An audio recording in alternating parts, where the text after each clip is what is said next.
In the dusty town of Millbrook, Texas, where the wind carried whispers of judgment and the church bells rang with the weight of condemnation, a young woman's left hand would seal her fate in ways no one could imagine. What started as daily beatings for a simple twist of nature would lead to the most unlikely partnership the Wild West had ever seen. Before we jump back in, tell us where you're tuning in from, and if this story touches you, make sure you're subscribed, because tomorrow I've saved something extra special for you. The leather strap came down hard across Rosalie Murphy's knuckles, leaving angry red welts that would fade just in time for tomorrow's punishment. Sister Margaret's face remained stone cold as she delivered the blow, her gray eyes showing no mercy for the 15-year-old girl who dared to write with the devil's hand. "The Lord made us in His image, child," Sister Margaret's voice echoed through the empty classroom at St. Benedict's School for Girls. "And He is right-handed. Your defiance of His design is an affront to everything holy." Rosalie bit down on her lower lip, tasting blood as she fought back tears. The wooden ruler had been replaced by the leather strap 2 years ago when her knuckles had grown too tough for the former. Her left hand trembled, not from pain, but from the effort of keeping it still, while her right hand awkwardly gripped the chalk dot outside the schoolhouse window. The autumn sun cast long shadows across the Missouri plains.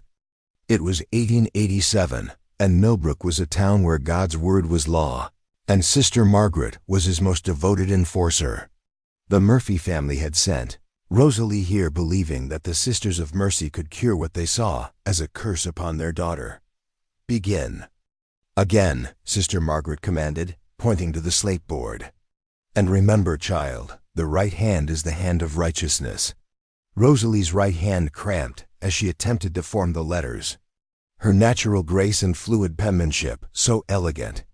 When she used her left hand, became a series of shaky, illegible scratches. The chalk snapped under the pressure of her awkward grip, scattering white fragments across the floor. The strap whistled through the air again. By evening, Rosalie's hands bore the familiar map of punishment, purple bruises blooming across her knuckles, thin cuts from the leather's edge, and the persistent ache that made sleep nearly impossible. She sat on her narrow cot in the dormitory, surrounded by 7 other girls who had learned long ago not to speak after evening prayers. Martha Colton, a girl with hair the color of wheat and eyes that held too much sadness for her 16 years, slipped a small piece of brown paper and a stub of pencil across the space between their beds. Rosalie looked around cautiously before taking them, her fingers wrapping around the pencil with her left hand out of pure instinct. The words flowed like water across the paper, her natural handwriting emerging in graceful loops and confident strokes. For just a moment, she felt like herself again, not the broken thing Sister Margaret was trying to reshape, but Rosalie Murphy, who could write poetry that made her mother cry and draw pictures that captured the very soul of a person. A floorboard creaked. Sister Margaret stood in the doorway, her white habit making her appear like a specter in the lamplight. Her eyes locked onto Rosalie's left hand, still wrapped around the pencil, and her face twisted into an expression of righteous fury. "I see we haven't learned our lesson." The next morning brought a new punishment. Rosalie found herself in the basement of the school, her left hand bound tightly to a wooden board with rough rope that cut into her wrist. Sister Margaret had decided that since gentler methods had failed, more drastic measures were required. "You will remain here until you can prove to me that you've overcome this sinful compulsion," she announced, setting a Bible and a rosary on the small table beside Rosalie. "Pray for strength, child. Pray that the Lord will deliver you from this." Darkness. The basement was cold and damp, lit only by a single oil lamp that cast dancing shadows on the stone walls. Rosalie could hear the other girls above her, going about their daily lessons, eating their meals, living their lives while she remained trapped in what felt like a tomb. Hours passed. Her left hand went numb, then began to throb with a pain that shot up her arm and into her shoulder. She tried to pray as Sister Margaret had commanded, but the words felt hollow in her mouth. How could using the hand God had given her be sinful? How could writing beautiful words and creating lovely drawings be the devil's work? On the third day of her confinement, when her left hand had swollen so badly that the ropes had to be loosened to prevent permanent damage, Rosalie made a decision that would change everything. She would not break. She would not surrender the part of herself that felt most true, most natural, most alive. When Sister Margaret came to check on her that evening, she found Rosalie sitting perfectly still, her eyes fixed on some distant point beyond the basement walls. "Have you learned to resist temptation, child?" Rosalie turned her gaze to the nun, and for the first time in 3 years at St. Benedict's, she spoke without fear. "No, sister. I've learned that some things are worth suffering for." The beating that followed was the worst yet. Sister Margaret used a hickory switch, the kind reserved for the most serious transgressions. Each strike was delivered with methodical precision, designed to cause maximum pain without leaving marks. That might concern visiting relatives, but something had changed in Rosalie. The physical pain felt distant now, as if it were happening to someone else. She had found a place inside herself where Sister Margaret couldn't reach, a core of strength that no amount of punishment could touch. That night, as she lay on her cot with fresh wounds hidden beneath her nightgown, Martha Colton whispered across the darkness, "My cousin lives in Colorado Territory. She says there are places out there where nobody cares which hand you use to write with." It was the first time anyone had suggested that escape might be possible. The idea took root in Rosalie's mind like a seed finding fertile ground. Colorado Territory, a place where the rules might be different, where a left-handed woman might find some measure of peace. But escape from St. Benedict's was nearly impossible. The school sat in the middle of vast farmland, with the nearest town 15 miles away. The girls had no money, no horses, and nowhere to go even if they could manage to slip away unnoticed. Rosalie began to plan anyway. She started small, memorizing the patterns of the night watch, noting which floorboards creaked and which windows might be opened without making noise. She observed the delivery schedules, learning when supplies arrived and how the vendors came and went. Most importantly, she began to save things. Scraps of food, pieces of string, anything that might prove useful. Martha became her closest ally, though she was too frightened to commit to actually leaving. She helped Rosalie gather information and supplies, but when pressed about joining the escape attempt, she would only shake her head and whisper about the terrible fate that awaited girls who ran away and were caught. The plan began to take shape. Over the course of several months, Rosalie would wait for the next supply delivery, hide in one of the empty wagons, and hope to make it to the nearest town before being discovered. From there, she would need to find work and save money for passage west. It was a desperate plan with little chance of success, but it was the only hope she had. The opportunity came on a gray November morning when Jacob Morrison arrived with his monthly delivery of flour and preserved goods. Morrison was a widower in his 50s who ran the general store in nearby Clearwater. He was known to be kind-hearted, though strict in his business dealings. Rosalie had been watching him for months, noting that he always left his wagon unattended for at least 20 minutes while he conducted business with Sister Margaret in her office. The wagon would be loaded with empty sacks and barrels, providing perfect hiding places for someone small enough to fit. The morning of her planned escape, Rosalie woke before dawn and carefully gathered her few possessions. The pencil stub Martha had given her, a small notebook she had managed to hide from the sisters, and a loaf of bread she had saved from the previous evening's meal. She wore her thickest dress and her only pair of shoes, knowing that whatever happened next, she would need every advantage she could get. As the other girls filed out for morning prayers, Rosalie slipped away and made her way to the kitchen courtyard where Morrison always parked his wagon. Her heart hammered in her chest as she approached the vehicle, checking one final time to ensure no one was watching.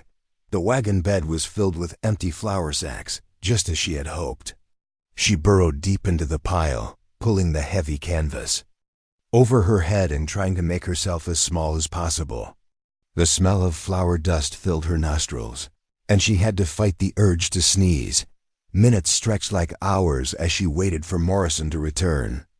She could hear voices from the school building, Sister Margaret's sharp tone cutting through the morning air, the sound of girls reciting their lessons, the familiar rhythm of daily life at St. Benedict's.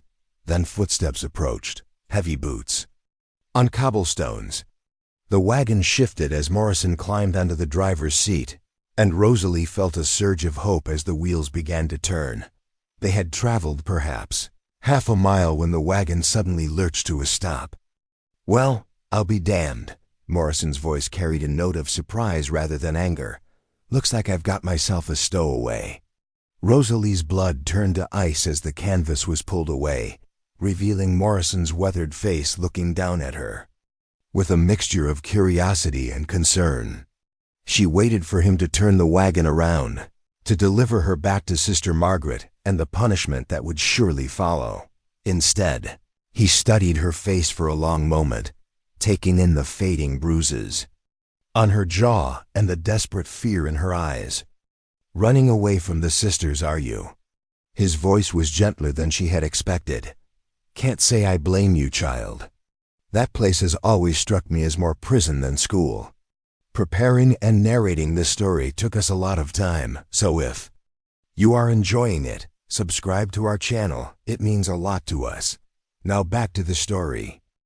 Rosalie found her voice, though it came out as barely more than a whisper. "Please don't take me back.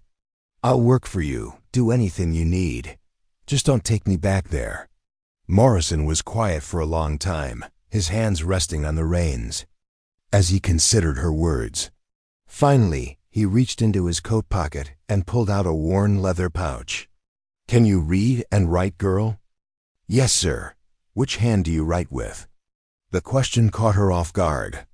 In her experience, adults only asked that question when they intended to punish her for the answer. But something in Morrison's tone suggested genuine curiosity rather than condemnation. "My left hand, sir." To her amazement, Morrison smiled. "My late wife was left-handed.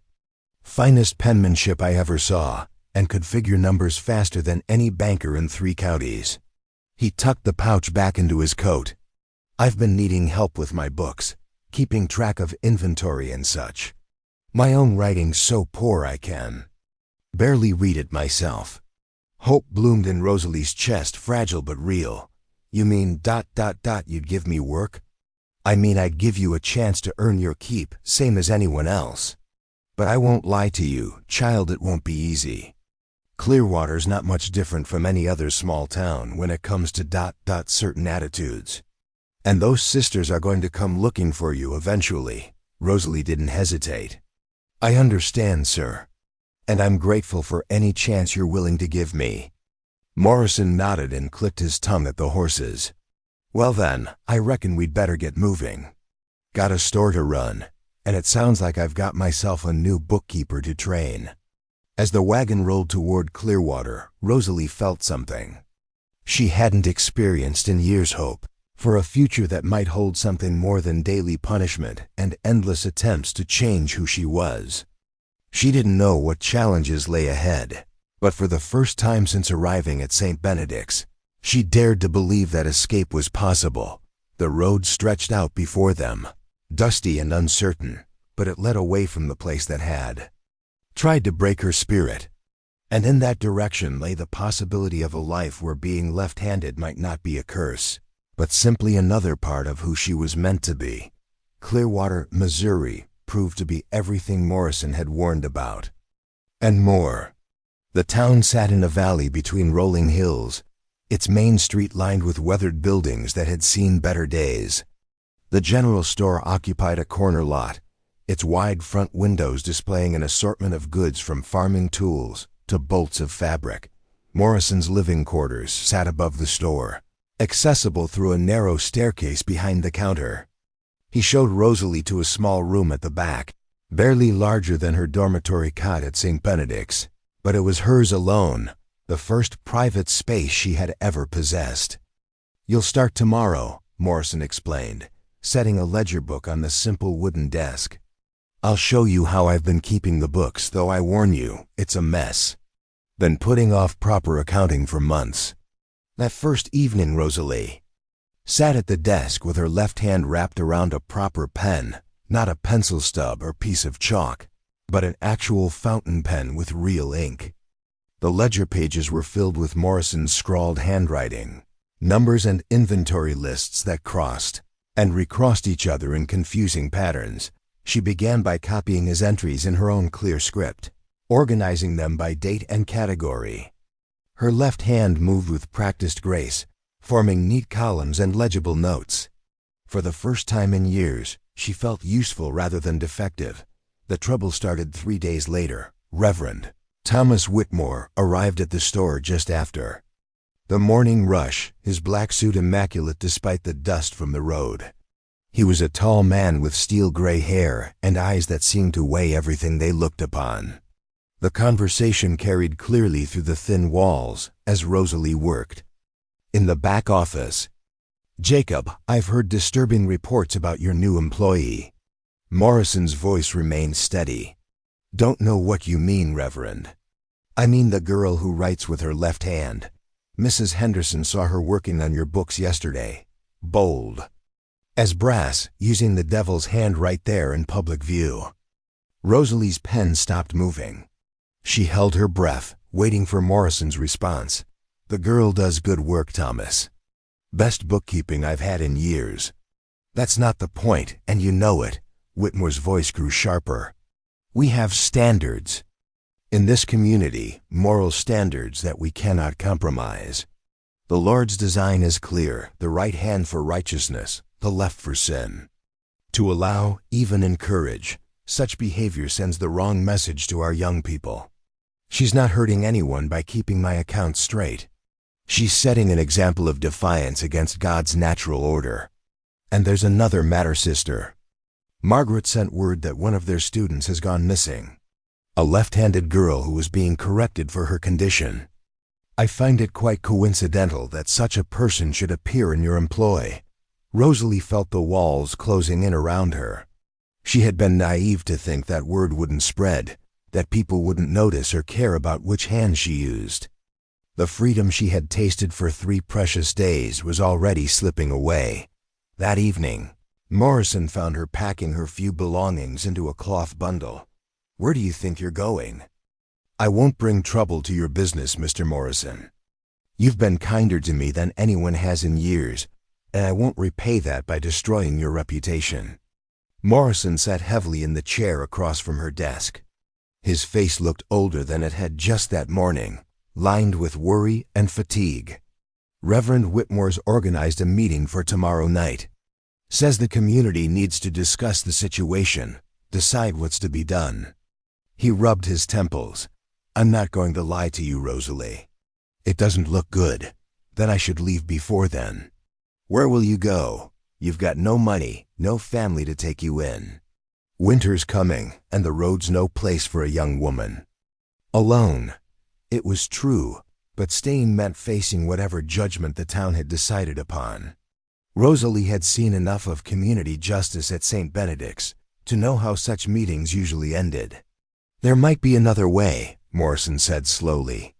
"My brother-in-law runs a freight operation out of Kansas City. Moves goods west to Colorado Territory and beyond. He's always short-handed, and he doesn't care much about particular customs, if you take my meaning. Colorado Territory. The place Martha had whispered about in the darkness of the dormitory, where different rules might apply. It seemed impossibly far away, but perhaps that was exactly what she needed. How would I get there?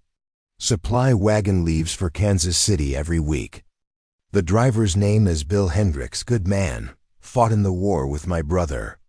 I could ask him to take you along, say you're going to work for the family.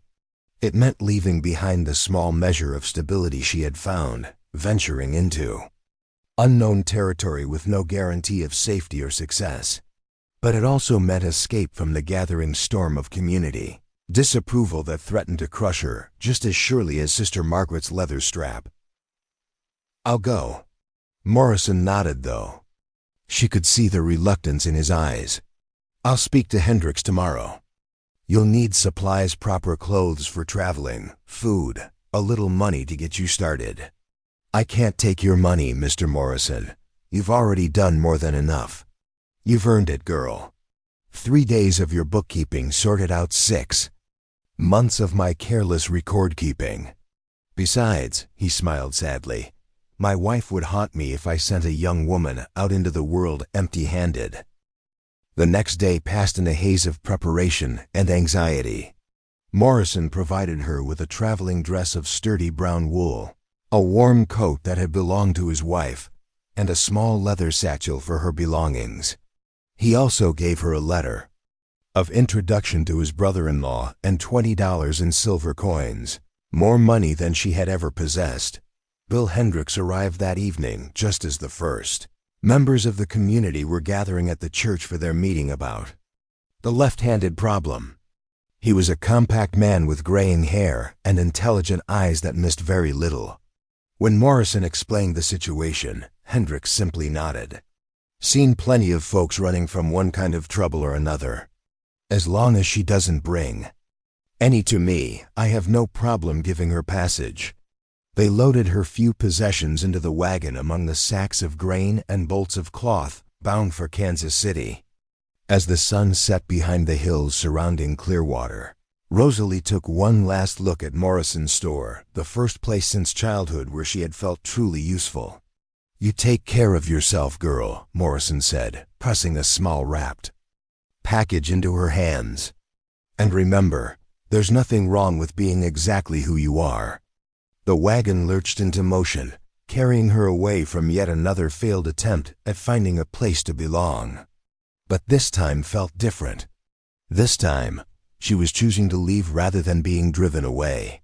This time, she had a destination in mind and the means to reach it. The journey to Kansas City took 4 days through increasingly rough country. Hendricks proved to be a taciturn but reliable companion, sharing his knowledge of the road and the dangers that awaited unwary travelers. He taught her to identify the signs of hostile Indians, how to recognize the tracks of wolves and bears, and which plants could be safely eaten if supplies ran low. "Territory ahead ain't like Missouri," he warned as they crested a hill overlooking the sprawling city below. "Rules are different out there, made by men who aren't afraid to enforce them with iron rather than words. But that can be a blessing for folks who don't fit the usual molds." Kansas City struck Rosalie as a revelation. The streets bustled with people of every description: cowboys and farmers, merchants and gamblers, women in fine dresses and others in practical working clothes.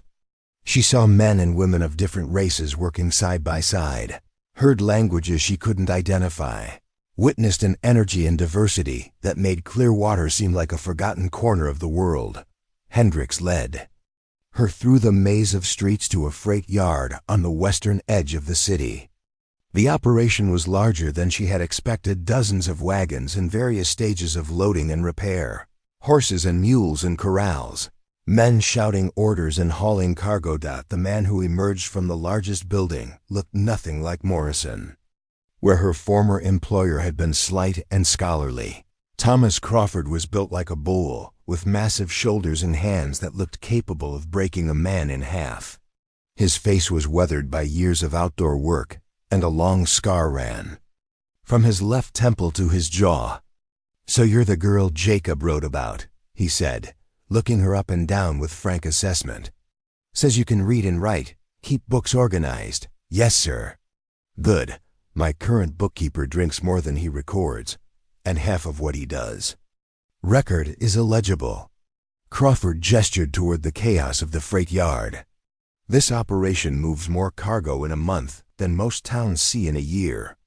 That means invoices, bills of lading, inventory records, payroll. All of it needs to be tracked precisely or I lose money." He led her to a small office building that sat at the center of the yard. The interior was a disaster of scattered papers. overflowing ledgers and towers of documents that threatened to topple at any moment. Previous fellows left things in quite a state, Crawford admitted. "I'll pay you $15 a month plus room and board. That's more than most women make in these parts, but the work's demanding and the hours are long." $15 a month was more than Rosalie had ever imagined earning. It would allow her to save money for her eventual journey to Colorado Territory, while gaining valuable experience in a business that spanned half the continent. "I accept, Mr. Crawford." "Good. There's a boarding house 2 blocks over that caters to working women. Clean, safe, reasonable rates. Mrs. Patterson runs it. Tell her I sent you." As she walked through Kansas City that evening, carrying her small satchel and wearing her new traveling dress, Rosalie felt a cautious optimism beginning to bloom. The city was rough and often dangerous, but it was also a place where a person's value was measured by their abilities rather than their conformity to arbitrary rules. Mrs. Patterson's boarding house proved to be exactly as Crawford had described, a 3-story building with neat rooms and common areas where women who worked in shops, offices, and factories could find respectable lodging. The other residents were friendly but not intrusive, creating an atmosphere that felt more like a community than an institution. Rosalie's room was small but comfortable, with a window that looked out over the busy street below. As she unpacked her belongings, she found the package Morrison had given her, a small journal bound in good leather, with blank pages waiting to be filled. She opened it to the first page and began to write, her left hand moving with confident strokes across the paper. She wrote about her journey from St. Benedict's to Kansas City, about the kindness of strangers and the cruelty of those who claim to act in God's name. She wrote about her hopes for the future and her determination to find a place where she could be herself without fear or shame. For the first time in her life, Rosalie Murphy was writing her own story rather than having one imposed upon her. And as she looked out at the gaslit streets of Kansas City, she sensed that the most important chapters were yet to come. Working for Crawford's freight operation opened Rosalie's eyes to a world she had never imagined. The business stretched from Kansas City to Denver, with stops in dozens of frontier towns where civilization was still taking root. Wagon trains departed weekly, carrying everything from farming equipment to luxury goods for wealthy ranchers and mining barons. Within a month, Rosalie had transformed Crawford's chaotic office into a model of efficiency.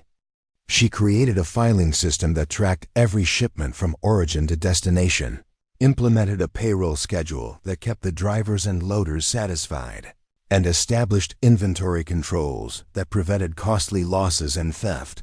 Her left-handed penmanship drew curious glances from some visitors, but Crawford's reputation and the obvious quality of her work silenced most objections.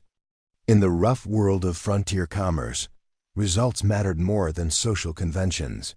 The real education came from listening to the stories of returning drivers.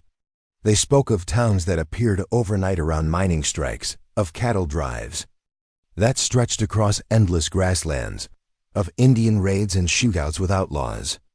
It was a violent, unpredictable world, but also one where a person's past mattered less than their courage and competence. Marcus Donovan was one of Crawford's most experienced drivers, a weathered man in his 40s who had been hauling freight across the territories for over a decade. He often stopped by the office to review shipping manifests and delivery schedules, and over time he began sharing tales of his adventures on the trail. "Denver's where the real money is," he told Rosalie one evening as she finished updating the ledgers. "Gold and silver coming out of the mountains, cattle barons building empires, businessmen looking for any edge they can get. A man with the right skills can make a fortune out there." "Or a woman?" Rosalie asked, only half joking. Donovan considered this seriously. "Territory's got some unusual ladies, I'll give you that. Saw a woman in Leadville who ran the biggest saloon in town, another one in Colorado Springs who owned a freight line bigger than Crawford's. Of course it ain't easy takes. Grit and a willingness to fight for what's yours." The idea took root in Rosalie's mind. She had been saving nearly every penny of her wages, living frugally and investing in her future. After 6 months in Kansas City, she had accumulated almost $90, enough to buy passage to Denver and support herself while establishing a new life. But it was a conversation with Elena Vasquez that finally convinced her to make the move. Elena worked as a seamstress at one of the boarding house's neighboring businesses, and she had come to Kansas City from New Mexico Territory after her husband was killed in a mining accident. She was a small woman with dark hair and fierce eyes, and she possessed an iron determination that reminded Rosalie of herself. "I'm planning to go to Colorado Territory next spring," Elena announced one evening in the boarding house parlor. "My brother owns a dry goods store in a town called Silverton. Says there's opportunity there for people willing to work hard." "What kind of opportunity?" "Everything. The town's growing fast because of the silver mines, but it's short on services. No proper hotel, no restaurant that serves decent food, no one keeping reliable records for the mining companies." Elena's eyes gleamed with possibility. "My brother says the miners make good money but have no place to spend it properly." Rosalie felt a familiar stirring of ambition. "What would you do there?" "Start with a boarding house, maybe expand into a restaurant. You could do bookkeeping for the mining companies. I bet they'd pay well for someone who can keep accurate records of their claims and equipment." The plan began to take shape through the winter months.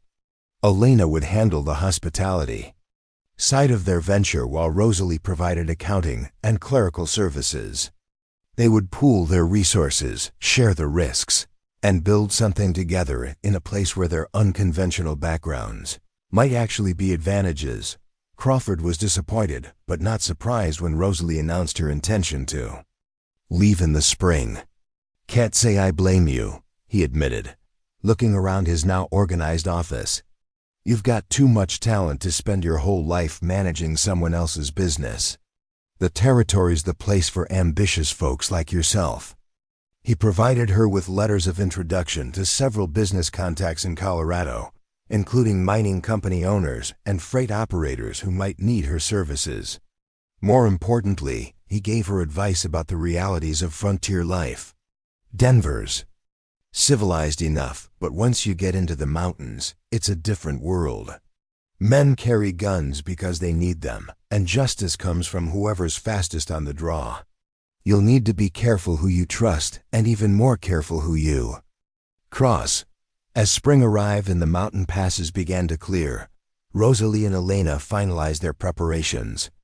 They booked passage on one of Crawford's supply runs to Denver, packed their belongings into a single trunk, and said goodbye to the life they had built in Kansas City. The journey to Colorado Territory took 2 weeks through an increasingly dramatic landscape. The flat plains of Kansas gave way to rolling hills, then to the foothills of the Rocky Mountains. Each day brought them closer to a country that seemed to stretch endlessly toward the horizon, where the sky was bigger than anything Rosalie had ever imagined. Denver itself was a revelation, a city that hummed with energy and ambition. Streets were filled with miners fresh from the mountains, cattle drivers bringing herds from Texas, businessmen in fine suits negotiating deals worth thousands of dollars. It was rougher and more dangerous than Kansas City, but also more alive with possibility. They spent 3 days in Denver gathering supplies and information about the smaller mining towns in the mountains. Silverton, they learned, was accessible only by treacherous mountain roads that were frequently blocked by snow in winter and washouts in spring. The town had been founded just 5 years earlier when silver was discovered in the surrounding peaks, and it was growing rapidly as more miners arrived to seek their fortunes. The final leg of their journey required hiring a special freight wagon equipped for mountain travel. The driver, a grizzled veteran named Pete Kowalski, warned them about the dangers ahead. "Road's been hit by bandits twice this month," he said as they loaded their trunk into the wagon. "Outlaws know the mining towns are full of silver, and they're getting bolder about taking what they want. Are we in danger? Elena asked. Always some risk on these runs. But I carry a shotgun and know how to use it. Just keep your heads down if we run into trouble, and let me handle any unpleasantness. The mountain road was everything Kowalski had warned about and more. It wound through narrow passes where a single mistake could send a wagon tumbling hundreds of feet into rocky canyons below. The air grew thin and cold as they climbed higher, and Rosalie found herself gasping for breath during the steepest sections. On the second day, as they descended into a valley carpeted with wildflowers, Kowalski suddenly pulled the wagon to a halt. "Company ahead," he muttered, reaching for his shotgun. 3 riders sat their horses across the road, their faces hidden by bandanas and their weapons clearly visible. The man in the center was tall and lean, dressed in a black coat that had seen better days. Even at a distance, Rosalie could see that his face bore the marks of violent scars that spoke of a hard life lived on the edge of civilization. "Afternoon, folks," the scarred man called out, his voice carrying easily across the distance. "Mighty fine day for a ride through the mountains." Kowalski kept his shotgun ready but didn't raise it. "Just passing through, friend. No trouble intended." "No trouble at all," the scared man agreed. "Just wondering if you might be carrying anything of value. Silver, perhaps, or gold dust from the mines. Nothing but supplies and passengers." The scarred man's gaze shifted to Rosalie and Elena, studying them with intelligent eyes that seemed to weigh everything they saw. There was something different about him, Rosalie realized. Unlike the crude outlaw she had heard described, this man possessed a kind of careful intelligence that made him far more dangerous. "Passengers," he repeated thoughtfully. "Well now, that's interesting. Not many folks traveling to Silverton these days, unless they've got business with the mines." Elena pressed closer to Rosalie, her fear palpable. But Rosalie found herself studying the scarred man with growing curiosity rather than terror. There was something about his manner, controlled, precise, almost courteous, that set him apart from common bandits. "We're just looking to start a business," Rosalie said, surprising everyone including herself by speaking up. "Nothing that would interest men like yourselves." The scarred man tilted his head, clearly intrigued by her boldness. "Business, you say? What kind of business might 2 young ladies establish in a rough town like Silverton?" "Boarding house and bookkeeping services." One of the other riders laughed harshly, but the scarred man held up a hand for silence. His eyes never left Rosalie's face as he considered her words. "Bookkeeping," he said slowly. "Now that's a useful skill in a mining country. There are a lot of men out there who can find silver, but can't keep track of what they've found. That's what we're counting on."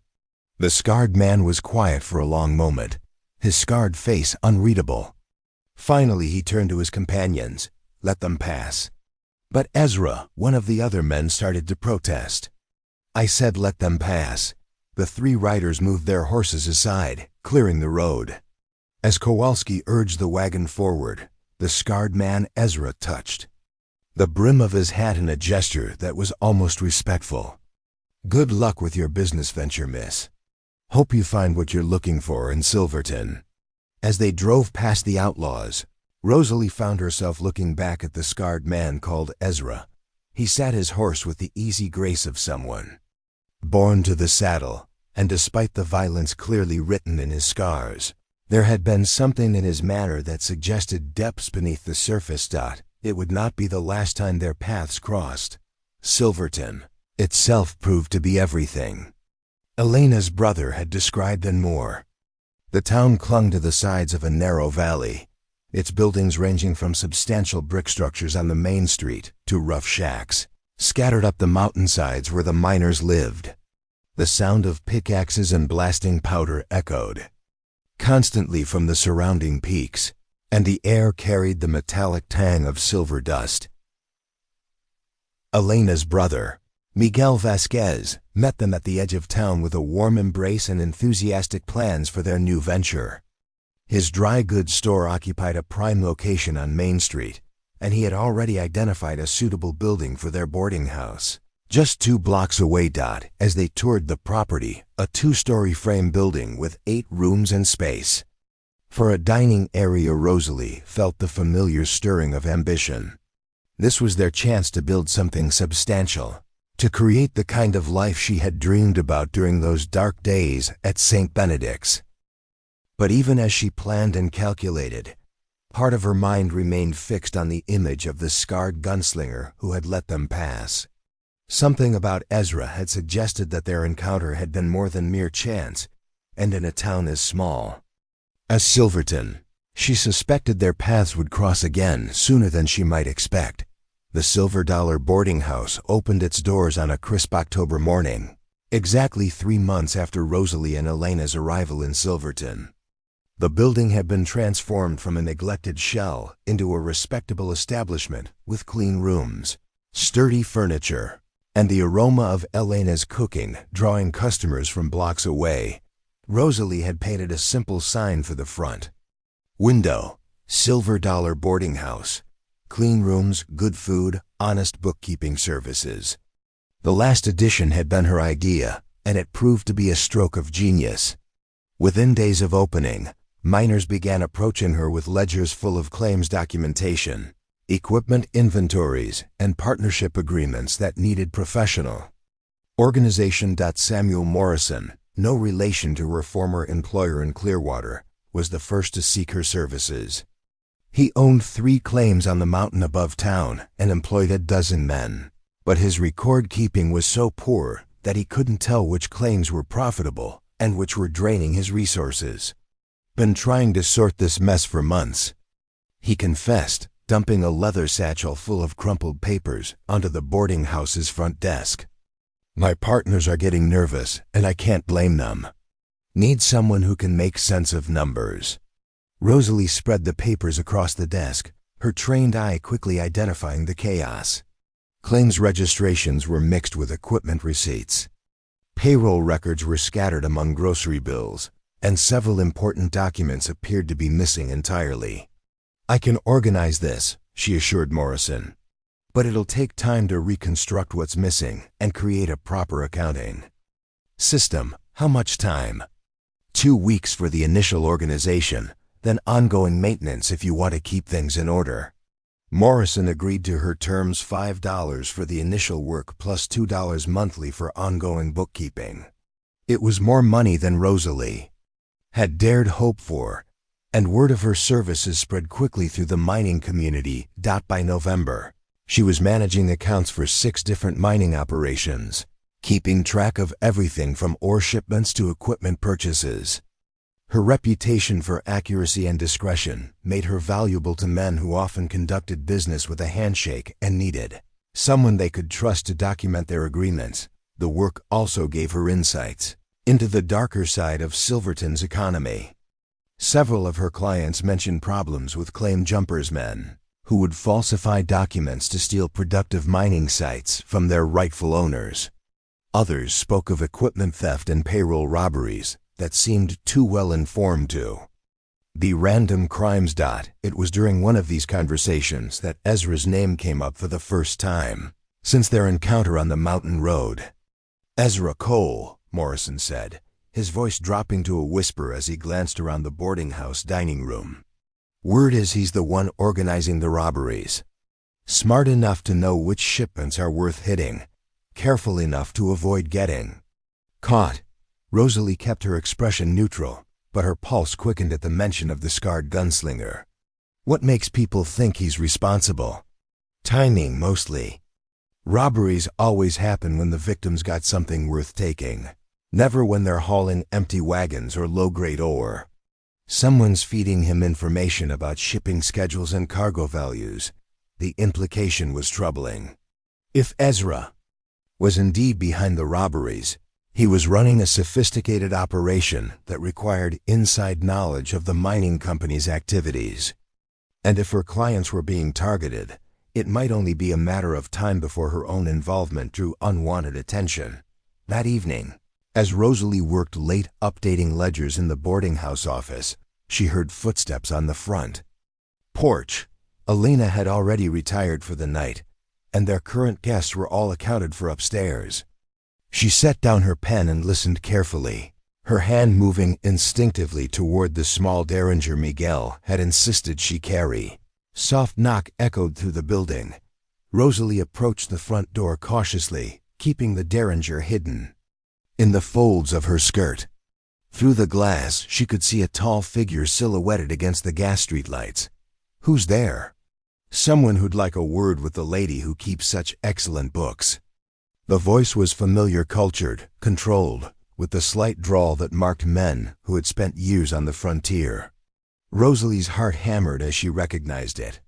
"We're closed for the evening. This isn't about lodging, Miss Murphy. It's about a business proposition that might interest you." He knew her name. That fact sent a chill down Rosalie's spine, but it also piqued her curiosity. She had built her reputation on discretion and professionalism, qualities that might appeal to a man running the kind of operation Morrison had described. Against her better judgment, she opened the door. Ezra Cole stood on her front porch as if he had every right to be there. In the gaslight, his scars were more visible, 3 parallel lines that ran from his left temple to his jaw. Old wounds that spoke of violence survived rather than violence dealt. His clothes were well made but practical, and his hands rested easily at his sides, within reach of the guns she could see holstered at his hips. "May I come in? What I have to discuss isn't suitable for public conversation." Every instinct screamed at her to refuse, to slam the door and bar it against this dangerous man. But Rosalie had spent too many years being told what she couldn't do, where she couldn't go, who she couldn't be. She stepped aside and gestured to him into the boarding house lobby. Ezra removed his hat as he entered, revealing dark hair touched with silver at the temples. His eyes were gray, intelligent, and completely focused on her face as he studied her with the same careful attention she had remembered from their first encounter. "You're wondering why I'm here," he said without preamble. "The thought occurred to me. I have a proposition. A business arrangement that could be profitable for both of us." Rosalie kept the derringer ready but concealed. "What kind of business arrangement?" "The kind that requires someone with your particular skills. Someone who understands numbers, who can track complex transactions, who knows how to keep accurate records of irregular activities." So Morrison had been right. Ezra was running a criminal enterprise, and he wanted her to help him manage it. The smart thing would be to refuse immediately, to order him out of her establishment and hope he would respect her decision. Instead, she found herself asking, "What makes you think I'd be interested in irregular activities?" Ezra smiled, and the expression transformed his scarred face completely. "Because you're here, Miss Murphy. Because you left everything familiar and safe to build something in a place where most people wouldn't survive a month. Because you carry a derringer and you're not afraid to open your door to a man like me." He paused, his gray eyes never leaving hers. "Because you're left-handed, and that tells me you're used to doing things differently than others expect." The mention of her handedness caught her off guard. In the months since arriving in Silverton, most people had been too focused on her competence to pay attention to which hand she used for writing. But Ezra had noticed, and he understood what it meant. "Explain your proposition." "I run certain operations that require careful record-keeping.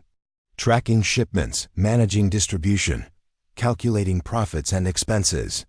The work would be well compensated, and it would be conducted with complete discretion. Criminal operations. Operations that exist outside conventional legal frameworks," Ezra corrected.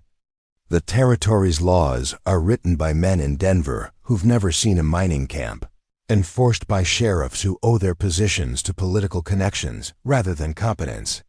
Sometimes justice requires a more direct approach." Rosalie studied his face, trying to read the truth behind his carefully chosen words. "And you see yourself as some kind of frontier Robin Hood?" I see myself as a businessman operating in a market that others are too timid to enter. The mining companies exploit their workers, the territorial government ignores corruption, and the law protects whoever has the most money. I simply level the playing field. It was a seductive argument, especially to someone who had spent her life fighting against unfair systems and arbitrary rules. But Rosalie had worked too hard to build her legitimate reputation to throw it away on criminal enterprises, no matter how philosophically appealing they might sound. I appreciate the offer, Mr. Cole, but I'm not interested in that kind of partnership. Ezra nodded as if he had expected her refusal. I understand. But keep the offer in mind, Miss Murphy. Silverton's changing, and the legitimate businesses you serve may not always be able to protect themselves or their bookkeepers from the forces that are gathering. What forces? The Territorial Mining Consortium. They're buying up claims and consolidating operations under their control. Small independent miners like your clients are being pushed out, sometimes by legal pressure, sometimes by more direct methods. His voice grew harder. They don't appreciate competition, and they don't tolerate anyone who might interfere with their plans. The warning sent another chill through Rosalie. She had heard whispers about the consortium, a group of wealthy investors from back east, who were systematically acquiring mining operations throughout Colorado territory. If they were targeting her clients, her own business might be in jeopardy. Why are you telling me this? Because I respect what you've built here. Because you deserve to know what you're up against. And because when the time comes, and it will come, you might decide that my kind of partnership offers better protection than trying to fight them alone. Ezra placed his hat back on his head and moved toward the door. At the threshold, he turned back to face her. One more thing, Miss Murphy. Your reputation for discretion is well earned, but information has a way of traveling in small towns. Be careful who you trust with details about your client's operations. Not everyone in Silverton has your best interests at heart. After he left, Rosalie stood in the empty lobby for a long time, her mind racing through the implications of their conversation. Ezra Cole was clearly dangerous, but he was also intelligent and well-informed. His warning about the Territorial Mining Consortium might be genuine, or it might be a manipulation designed to drive her into his arms. Either way, she suspected that the comfortable routine she had built in Silverton was about to be disrupted. The question was whether she would be ready for whatever came next. The next morning brought troubling news that gave Ezra's warnings new urgency. Morrison arrived at the boarding house looking haggard and desperate, clutching a legal document that would change everything.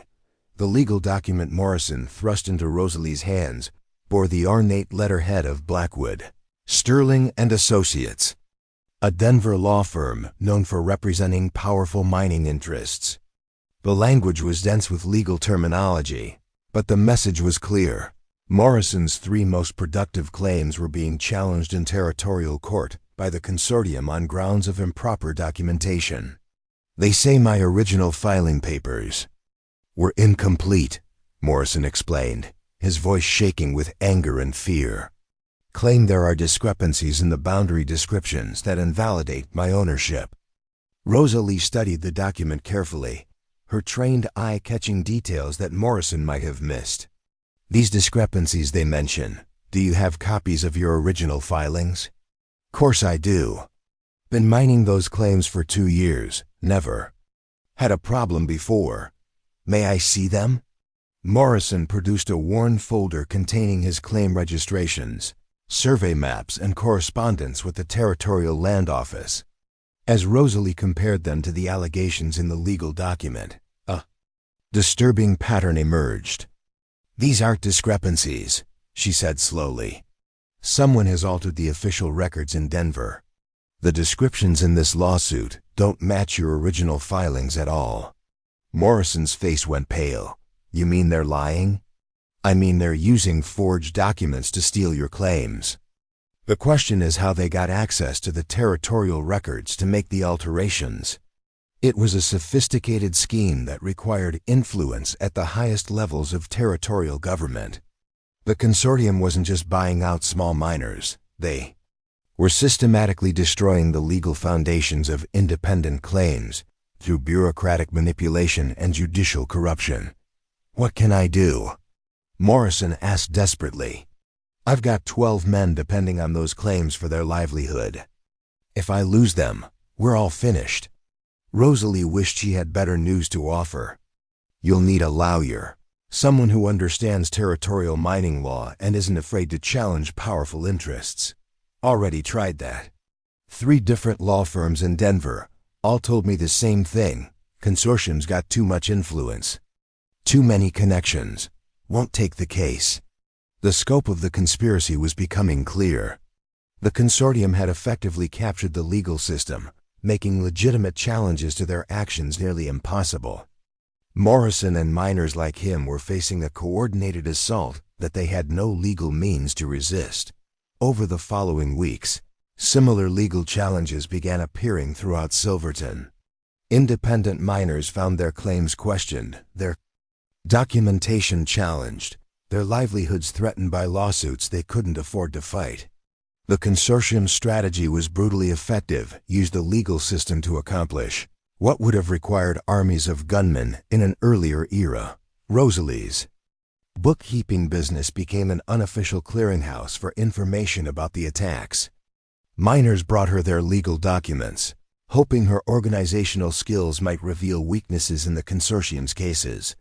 What she discovered was even more disturbing than Morrison's situation. The pattern was identical across dozens of cases. Original claim documents had been altered in the territorial records, creating discrepancies that provided grounds for legal challenges. Survey markers had been moved to create boundary disputes. Environmental assessments had been falsified to suggest that certain claims posed dangers to water supplies. Someone with extraordinary access to territorial government records was systematically rewriting the legal foundations of Silverton's mining industry. And that someone was doing it with the precision and attention to detail that suggested professional expertise. The realization hit Rosalie like a physical blow. The consortium wasn't just corrupting officials, they had infiltrated the territorial bureaucracy itself. Clerks, surveyors, land office administrators, perhaps even judges were working together to transfer mining wealth from independent operators to the consortium. That evening, as she worked late organizing evidence of the conspiracy, Rosalie heard familiar footsteps on the boarding house porch. This time, she didn't hesitate to open the door. Ezra Cole stood in the lamplight, his scarred face serious but not threatening. "Heard you've been having some interesting visitors lately. Men with legal troubles they can't solve through conventional means. Word travels fast in small towns. Fast enough. Mind if I come in? What I have to share might change your perspective on certain recent offers." Rosalie stepped aside, and Ezra entered the lobby with the same careful grace she remembered. But this time, his presence felt less like a threat and more like a potential solution to problems that were rapidly spiraling beyond her ability to handle. "The consortium's moving faster than I expected," Ezra said without preamble.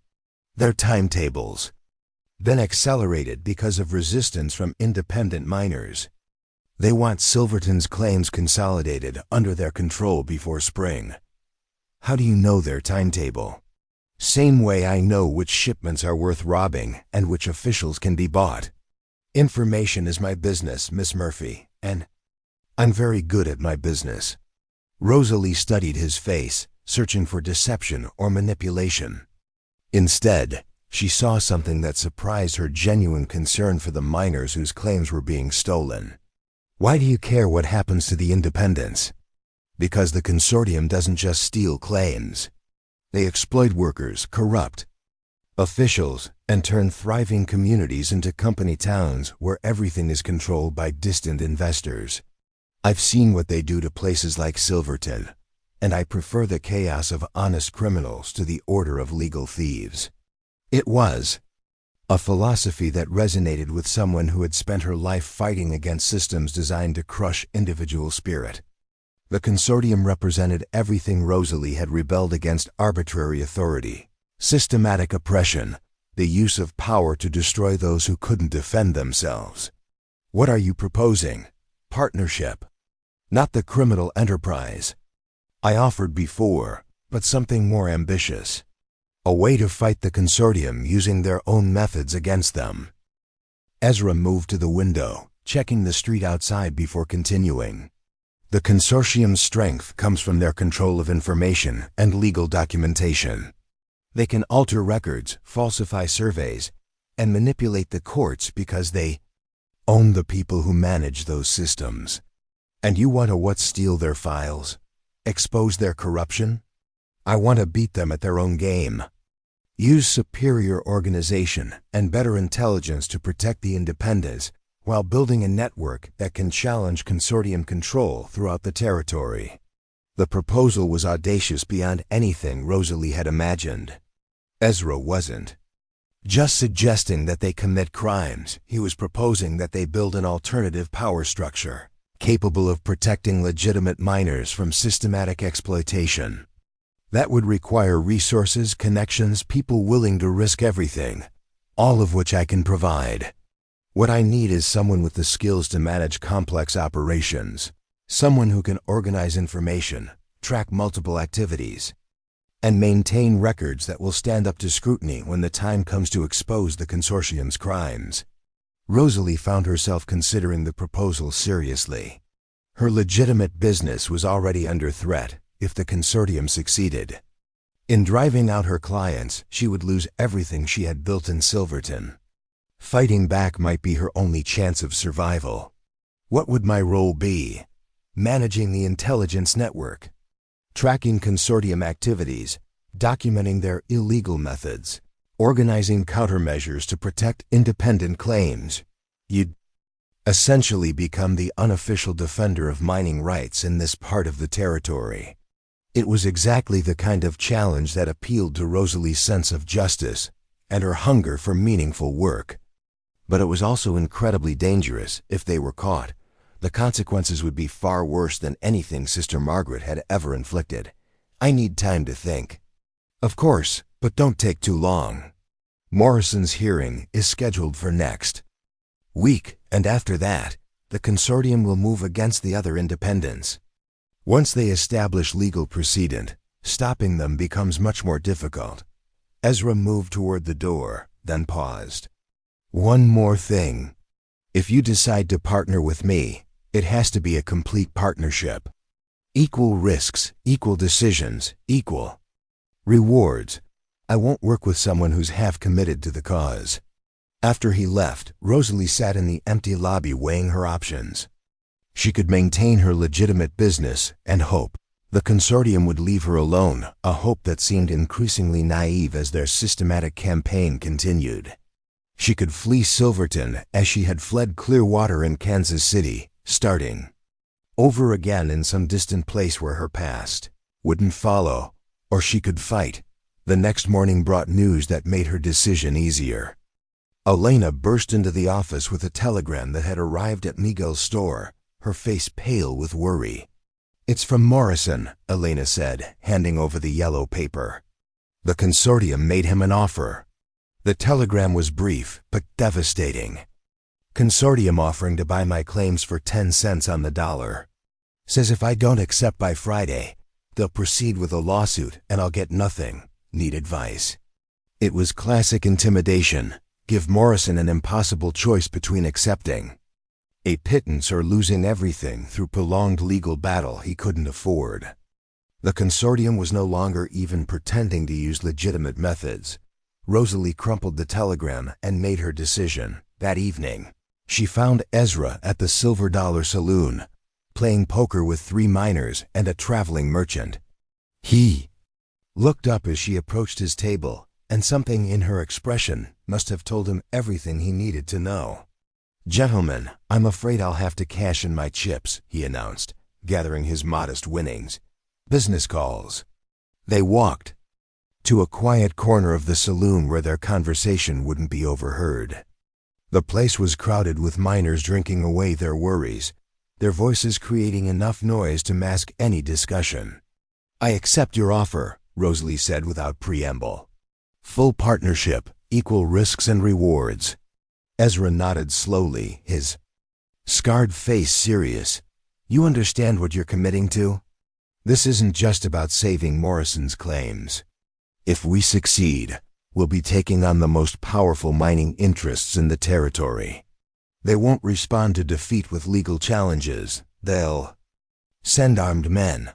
"I understand, and you're prepared for that." Rosalie thought about Sister Margaret's leather strap, about the years of systematic cruelty designed to break her spirit. She thought about Morrison's desperate face and the dozens of other miners facing the same impossible choice. She thought about the kind of world the consortium wanted to create, a place where power was everything and individual worth meant nothing.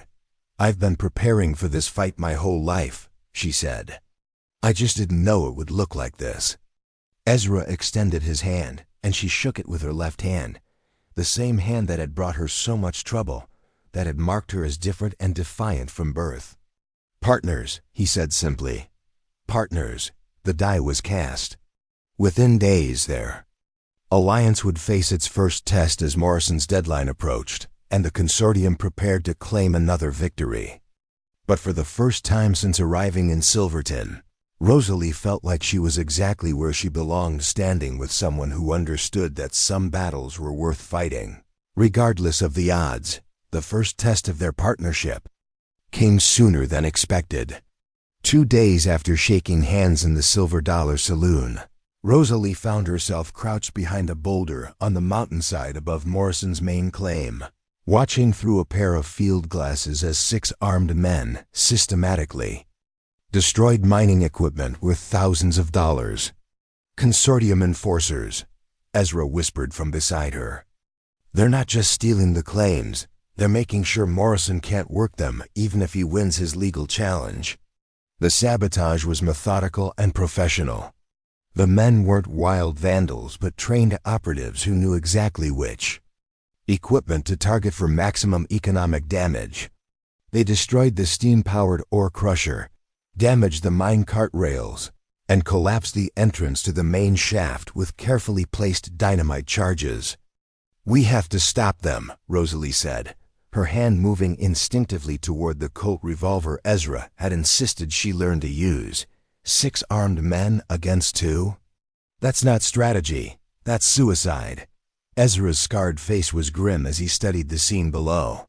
"But we can use this. Document everything, identify the men if possible, build evidence that can be used later." Rosalie raised the field glasses again, this time focusing on individual faces rather than the destruction. The leader was a tall man with silver hair and expensive clothes that marked him as more than a common hired gun. She had seen him before: James Blackwood himself, senior partner in the law firm handling the consortium's legal challenges. "That's Blackwood directing the operation," she told Ezra.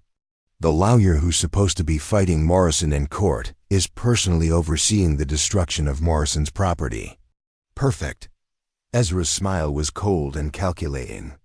"It's hard to claim legitimate legal action when your lawyer is caught red-handed committing sabotage."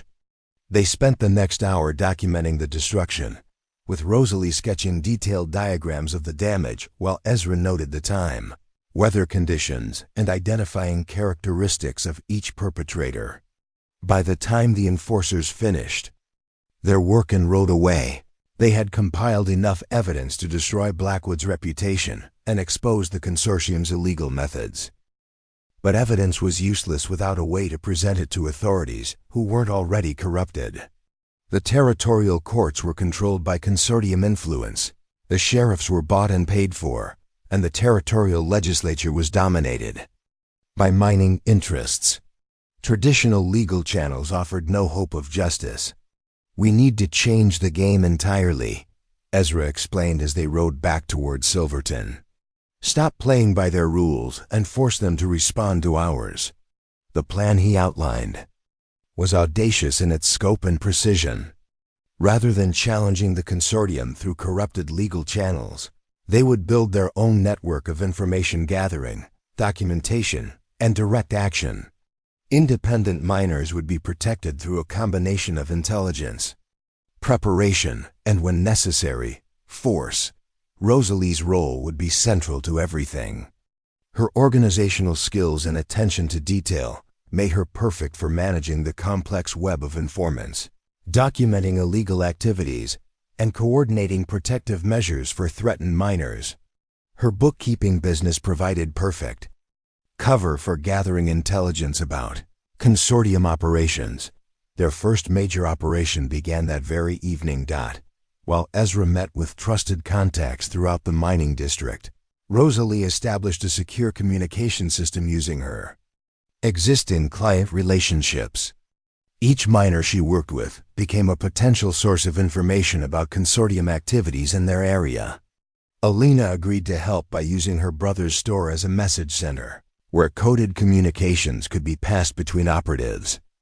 Breakthrough came 3 days later when Tommy Kowalski, a young miner who worked one of the claims adjacent to Morrison's, brought disturbing news to the boarding house. Overheard a conversation at the supply office, he told Rosalie in hushed tones. 2 men talking about how the territorial surveyors coming next week to confirm the boundary discrepancies in Morrison's case. They were laughing about how the surveyor already knows what he's supposed to find. It was exactly the kind of advanced intelligence they needed. If the surveyor was planning to falsify his report, they could document the fraud as it happened, creating irrefutable evidence of consortium corruption. Ezra's response was immediate and comprehensive. Within hours, he had positioned observers at every approach to Morrison's claims, arranged for photographers to document the surveyor's activities, and prepared detailed maps showing the actual boundaries versus the falsified versions in the legal challenge. The surveyor, a nervous man named Herbert Walsh, arrived exactly as Tommy had predicted.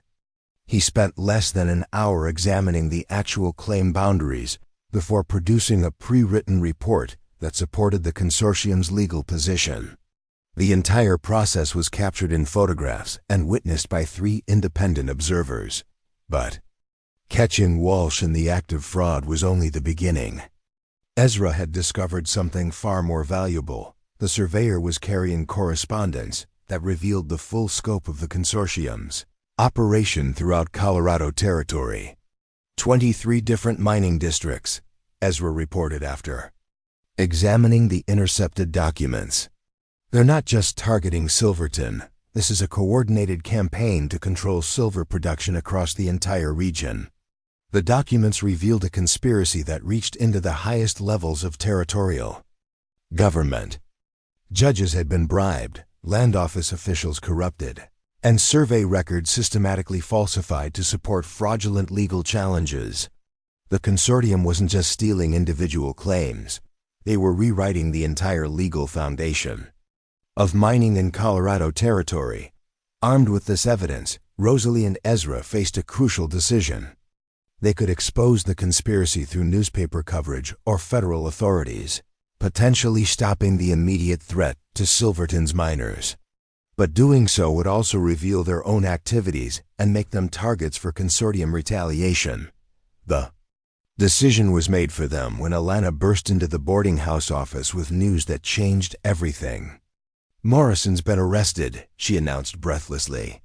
"Sheriff says he's charged with threatening territorial officials and interfering with legal proceedings."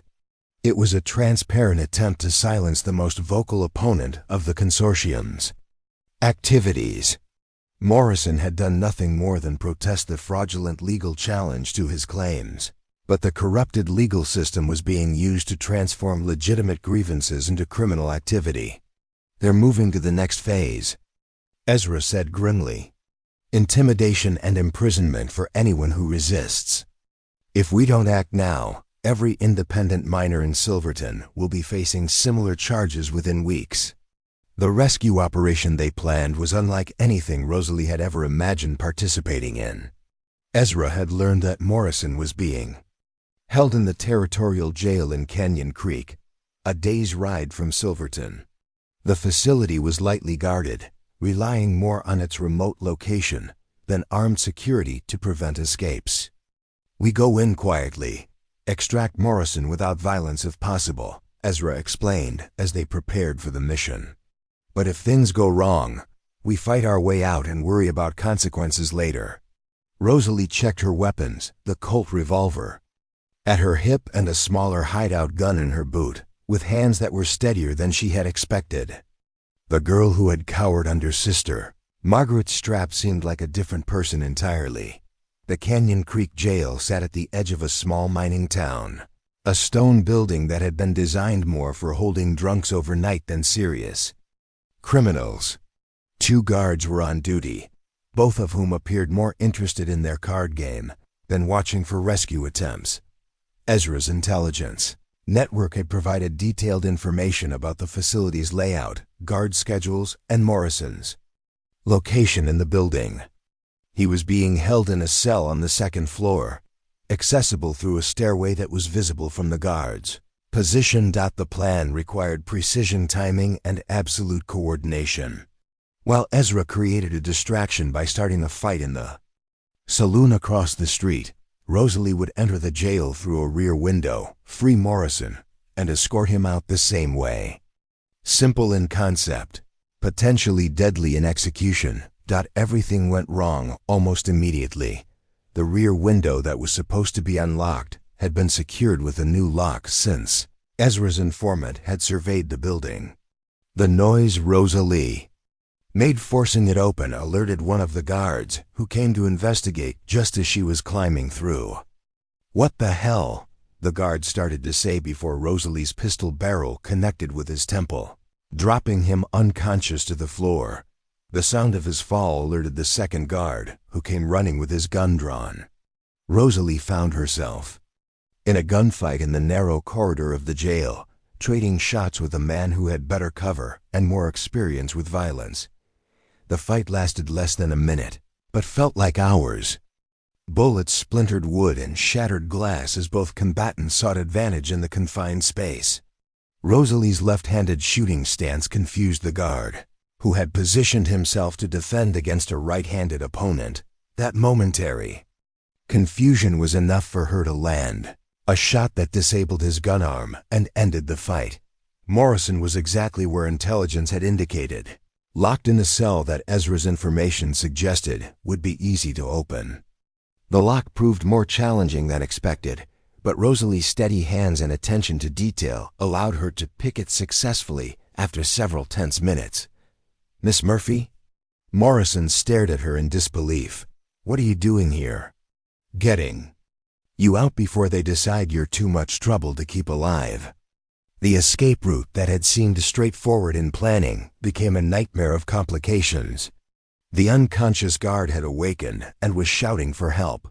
The wounded guard was bleeding but still dangerous, and the distraction Ezra had created across the street was drawing attention from the wrong people. But they made it. Morrison, despite his injuries from rough treatment during arrest, managed to climb through the rear window and follow Rosalie into the darkness beyond the jail. They reached the horses Ezra had positioned a quarter-mile away just as pursuit began to organize behind them. The ride back to Silverton was a desperate race against time and weather. A late-season storm had moved into the mountains, turning the trails treacherous with snow and ice. Behind them, they could hear the sounds of pursuit, multiple riders pushing hard despite the dangerous conditions. Ezra had anticipated the pursuit and prepared accordingly. At predetermined points along the route, he had positioned fresh horses and supplies, allowing them to maintain their lead despite the challenging terrain. But the most important preparation was strategic rather than tactical. As they crested the final ridge before Silverton, Rosalie saw the fruits of Ezra's network-building efforts. The entire mining camp had been alerted to their situation, and armed miners had positioned themselves at every approach to town. The consortium's enforcers would find no easy targets or quick victories if they chose to continue their pursuit. But even as they reached safety, Rosalie understood that everything had changed. They were no longer simply documenting corruption or protecting individual claims. They had declared war on the most powerful mining interests in Colorado Territory. And that war would be fought with bullets as much as documents. As dawn broke over Silverton, painting the snow-covered peaks in shades of gold and rose, Rosalie stood beside Ezra on the boarding house porch and surveyed the armed miners who had answered their call for help. Men who had spent their lives digging silver from the mountains were now prepared to fight for the right to keep what they had earned. "No going back now," Ezra observed quietly. "Good," Rosalie replied, her left hand resting comfortably on her gun. "I'm tired of running." The war for Colorado Territory's mining future had begun, and the left-handed bookkeeper, who had once been beaten daily for her defiance, was about to discover just how dangerous she could be when fighting for something that mattered. The consortium's response to Morrison's rescue came swiftly and decisively. Within 48 hours, Territorial Marshal William Garrett arrived in Silverton with a warrant for the arrest of persons unknown in connection with the Canyon Creek jail incident. But Garrett wasn't traveling alone. He brought 20 armed deputies and a declaration of martial law that suspended normal legal protections. "This is no longer a civil matter," Garrett announced from the steps of the Territorial Courthouse, his voice carrying across Silverton's main street. "Armed resistance to territorial authority will be met with appropriate force. I'm authorized to establish military control until order is restored." The miners who had rallied to support Rosalie and Ezra found themselves facing a choice between surrender and open rebellion against the territorial government. It was exactly the escalation the consortium had planned, forcing their opponents into positions that would justify overwhelming retaliation. But Ezra had anticipated this response and prepared accordingly. Garrett's authority comes from his appointment by the territorial governor, he explained to the assembled miners in the Silver Dollar Saloon. And the governor's controlled by the same interests that own the consortium. But there's a higher authority that even territorial marshals have to respect. The solution was as audacious as everything else they had attempted. Rather than fighting territorial law enforcement, they would appeal directly to federal authorities. In Washington, the evidence they had gathered of systematic corruption would be presented to the Justice Department, which had jurisdiction over territorial governments and could overrule local officials. Rosalie's organizational skills proved crucial in preparing the case. Working through the night, she compiled hundreds of pages of documentation, forged survey reports, altered land office records, evidence of judicial bribery, and photographic proof of Blackwood's personal involvement in sabotage operations. Comprehensive dossier told a story of corruption so systematic and widespread that even sympathetic officials would be forced to act, but getting the evidence to Washington required solving a logistics problem that seemed impossible. Garrett's men controlled all the main roads out of Silverton.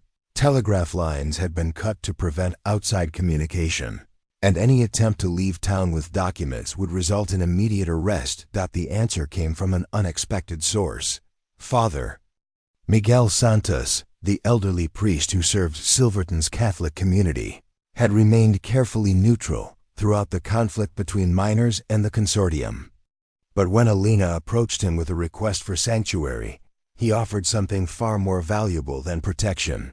"The church maintains its own communication networks," he explained in the privacy of his rectory. "Letters to the Archbishop in Denver, correspondence with missionary societies, reports to Rome, all of it travels through channels that territorial authorities don't monitor or control." Within hours, Rosalie's carefully compiled evidence was hidden within routine ecclesiastical correspondence bound for church authorities in the territorial capital.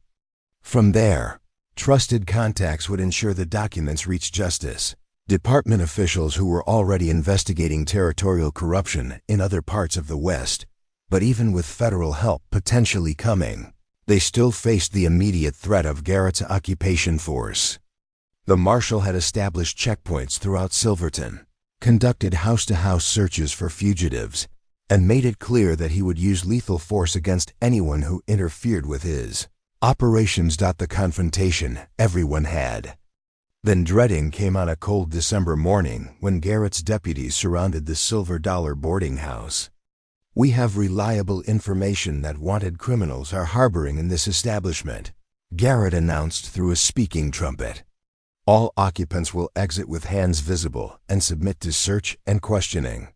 Rosalie watched from the second-floor window as armed men positioned themselves around the building. Ezra stood beside her, his weapons ready but his expression thoughtful rather than desperate. 12 men outside, probably more in reserve," he observed calmly. "They're not planning to take prisoners. This is meant to end with our deaths and the destruction of any remaining evidence. Then we fight. We do, but we fight smart." Ezra turned from the window and began moving with practiced efficiency.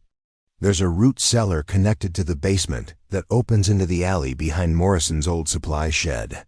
If we can reach it, we have a chance of breaking out of their perimeter." The boarding house that had been Rosalie's refuge and business headquarters was about to become a battlefield.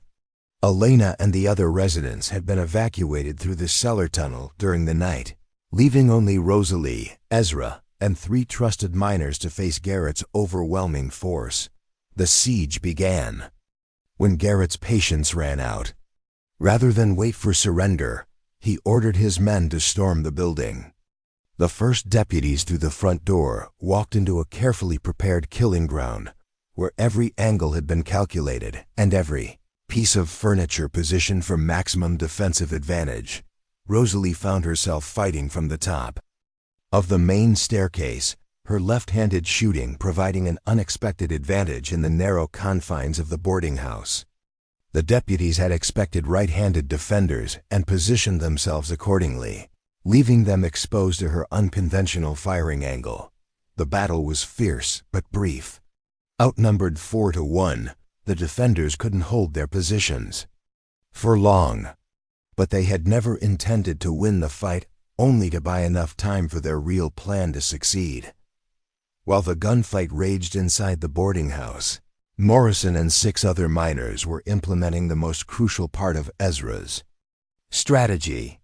Using intelligence gathered over weeks of careful observation, they launched simultaneous attacks on the FA Consortium's operational centers throughout the region. The supply depot that stored equipment for claim-jumping operations was destroyed by carefully placed explosive charges.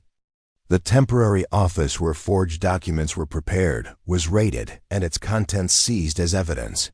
Most importantly, the secure telegraph station that the consortium used for coordinating their illegal activities was captured intact, along with coded messages that revealed the full scope of their conspiracy.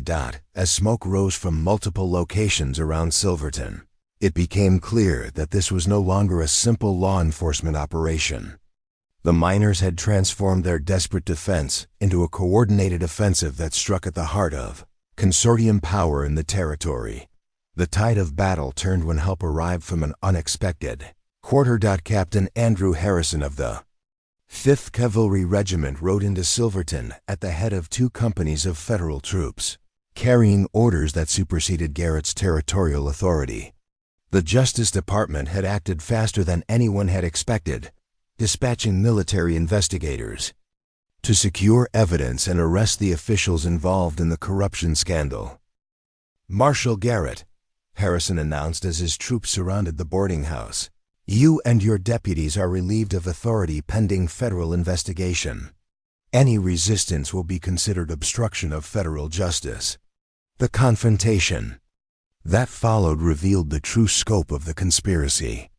Garrett himself was carrying documents that connected him directly to consortium payments, while his deputies possessed evidence that they had been systematically destroying land office records throughout their law enforcement operations. Blackwood's arrest came 3 hours later when federal troops raided his temporary headquarters at the Silverton Hotel.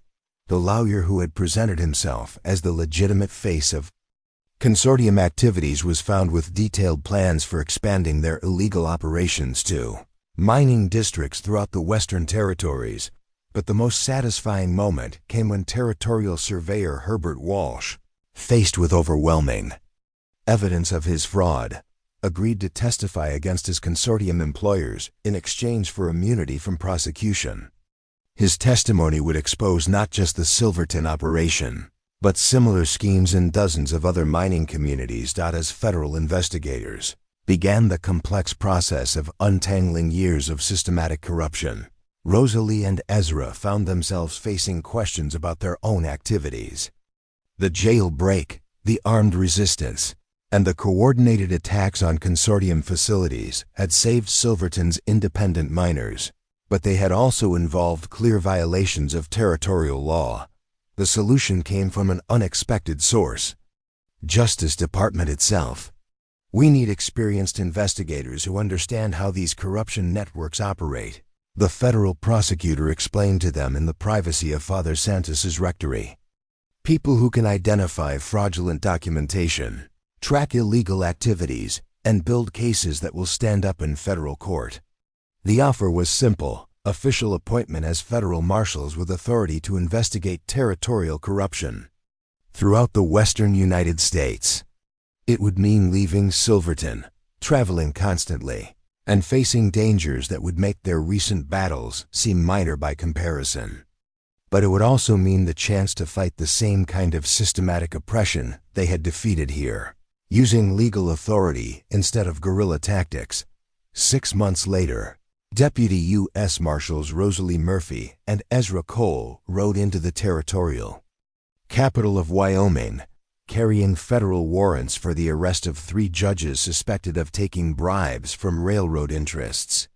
Their reputation had preceded them: the left-handed woman and the scarred gunslinger who had broken the consortium's grip on Colorado Territory mining. The cases they worked on were variations on the same theme: powerful interests using corrupted legal systems to steal from those who couldn't defend themselves.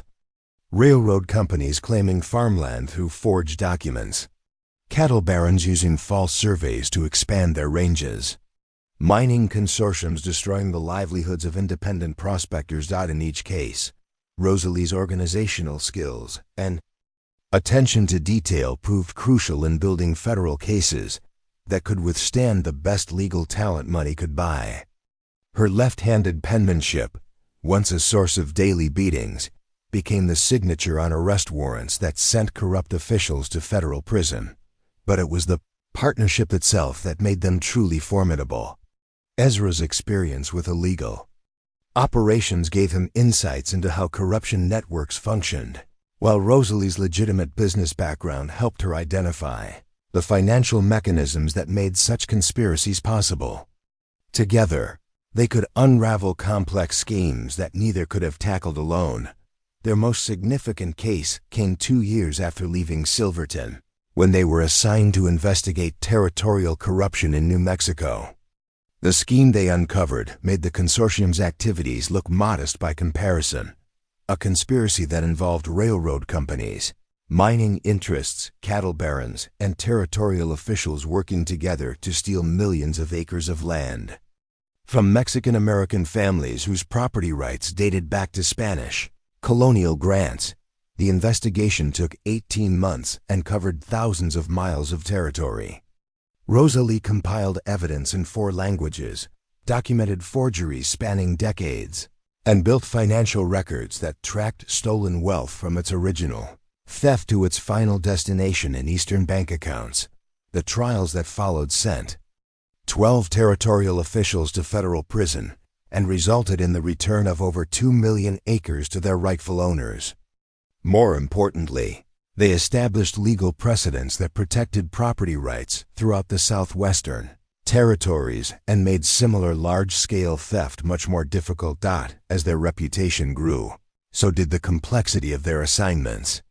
They investigated corruption in territorial governments from Montana to Arizona, broken smuggling rings that operated across international borders, and dismantled criminal networks that had operated with impunity for decades. But Silverton remained their true home. Every few months, they would return to the mountain town that had forged their partnership, staying at the rebuilt Silver Dollar boarding house and visiting the miners whose claims they had helped protect. Morrison's operation had expanded to become one of the most successful independent mining companies in Colorado, employing over 100 men and producing silver that competed with the largest corporate operations. Elena had married Miguel and established a network of boarding houses throughout the mining district. Even Father Santos had prospered, building a new church with donations from grateful miners whose livelihoods had been saved. On a warm summer evening in 1893, 5 years after their first handshake in the Silver Dollar Saloon, Rosalie and Ezra sat on the boarding house porch and watched the sun set behind the peaks that surrounded Silverton.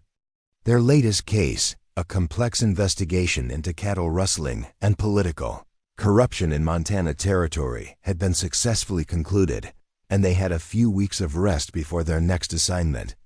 "Any regrets?" Ezra asked, his scarred face peaceful in the golden light. Rosalie flexed her left hand, the same hand that had brought her so much pain and punishment throughout her youth. Now it wore a federal marshal's badge and carried the authority to protect others from the same kind of systematic oppression she had once endured. "None at all," she replied. "This is exactly what I was meant to do." The partnership that had begun with a desperate alliance against local corruption had evolved into something far more significant, a force for justice that operated wherever federal authority was needed to protect the innocent from those who would exploit them.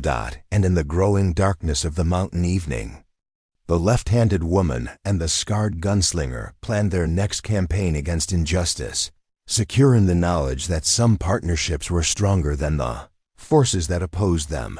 Their latest assignment would take them to California, where reports of systematic fraud in the Territorial Land Office suggested another large-scale conspiracy. Railroad companies were allegedly using forged Spanish land grants to claim vast tracts of farmland from Mexican-American families who had worked the soil for generations. "Sounds familiar," Ezra observed as he reviewed the preliminary reports. "Same pattern we've seen everywhere else. Powerful interests using corrupted legal systems to steal from people who can't fight back. The methods might be familiar, but the scale is unprecedented," Rosalie replied, studying the financial documents that had been forwarded from the Justice Department. "We're talking about potential theft of over 5 million acres across 3 counties. If the reports are accurate, this makes our New Mexico case look small by comparison. The California investigation would require months of preparation." The suspected conspiracy involved not just territorial officials, but federal land office clerks, railroad executives, and possibly members of Congress who had received bribes in exchange for favorable legislation. Building a case would mean infiltrating networks that reached from remote farming communities to the halls of power in Washington. But it was exactly the kind of challenge that drew them to federal law enforcement. Each case built on the skills and experience they had gained from previous investigations, and each successful prosecution made it easier to tackle even more complex conspiracies. Their methods had evolved considerably since those desperate days in Silverton, where once they had relied on armed confrontation and guerrilla tactics, they now possessed the authority and resources of the federal government. Rosalie's organizational abilities had been enhanced by training in federal investigative techniques, while Ezra's network of informants had expanded to include legitimate law enforcement contacts throughout the Western Territories. Yet the core of their partnership remained unchanged. They still fought for the same principle that had brought them together, the belief that justice should protect the innocent rather than serve the powerful. The girl who had been beaten for being left-handed and the gunslinger who had lived outside the law had found their purpose in defending others who faced similar persecution.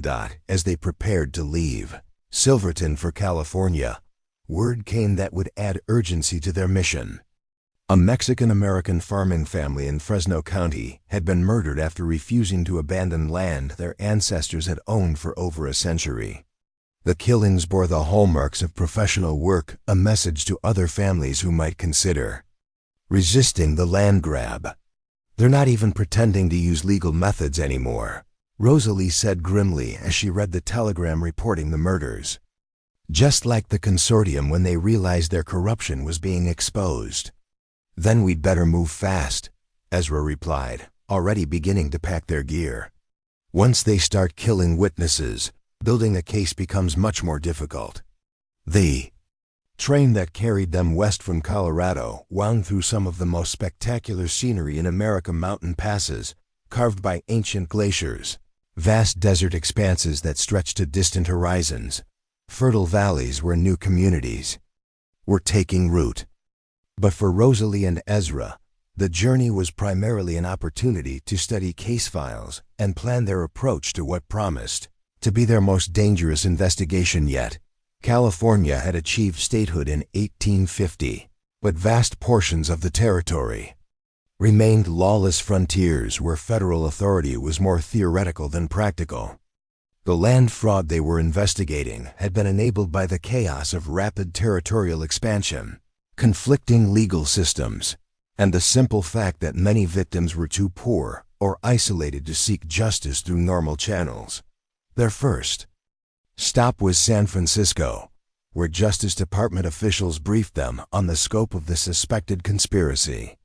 The evidence was overwhelming in its implications, but frustratingly vague in its specifics, exactly the kind of challenge that required their particular combination of investigative skills and willingness to work outside conventional law enforcement.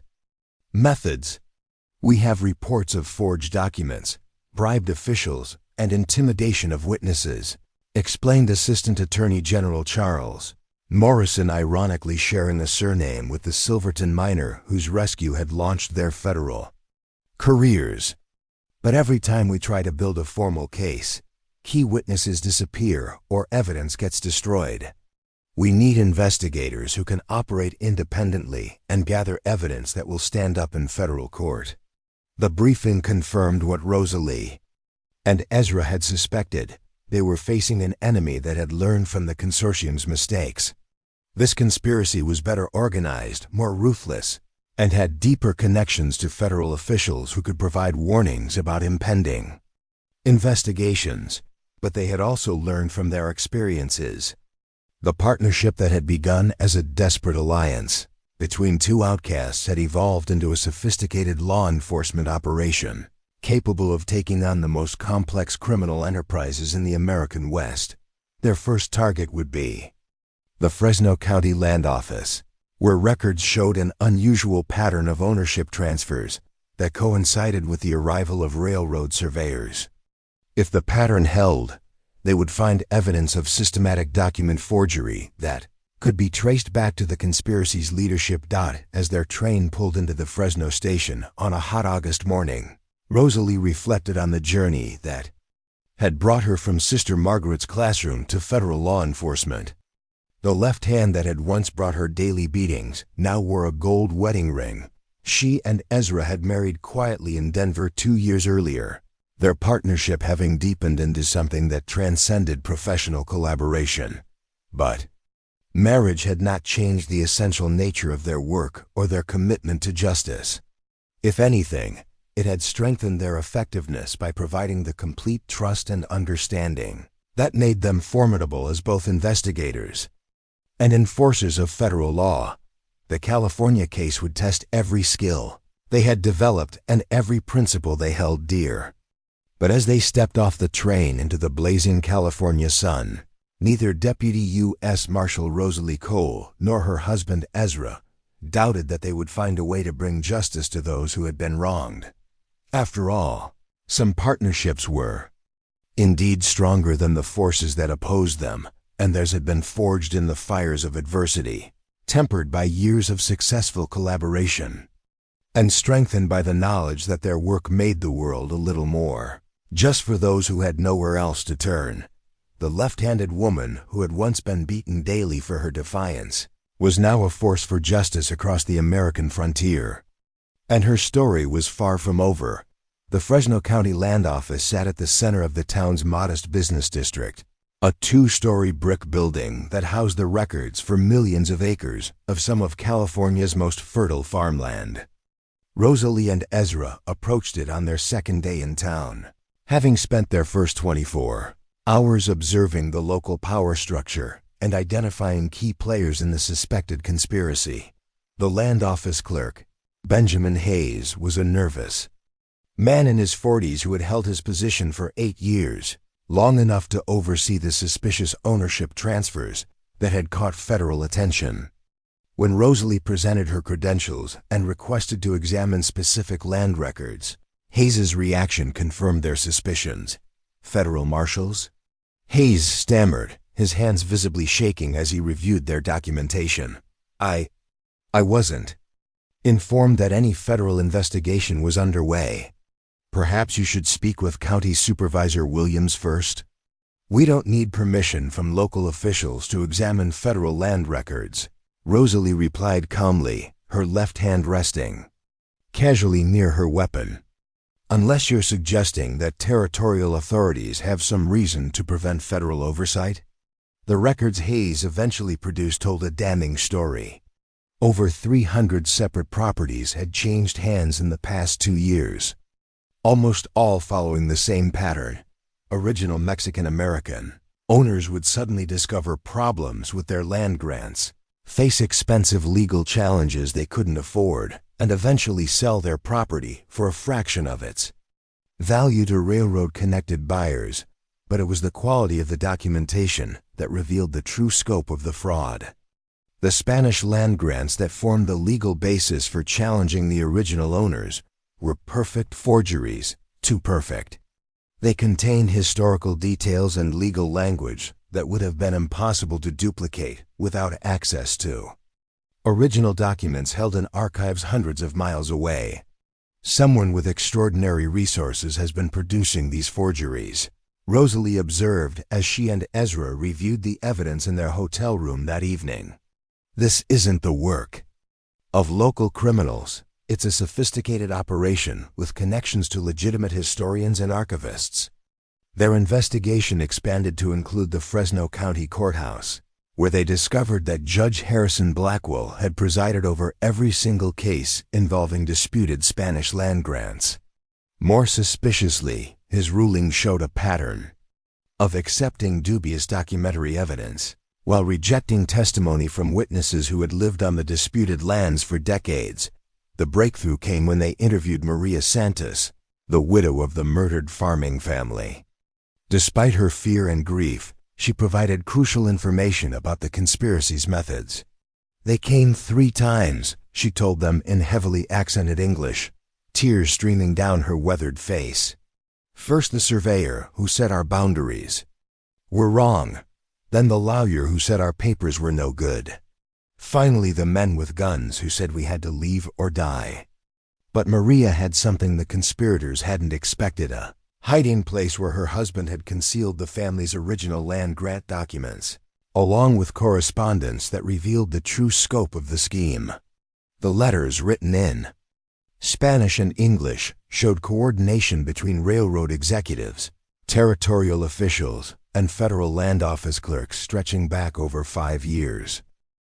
They planned this from the beginning, Ezra realized as he studied the correspondence. The railroad route was designed to pass through specific properties that they intended to steal. Every aspect of the fraud was coordinated to support the railroad's expansion plans. The evidence was overwhelming, but presenting it in federal court would require protecting witnesses who were already being systematically murdered.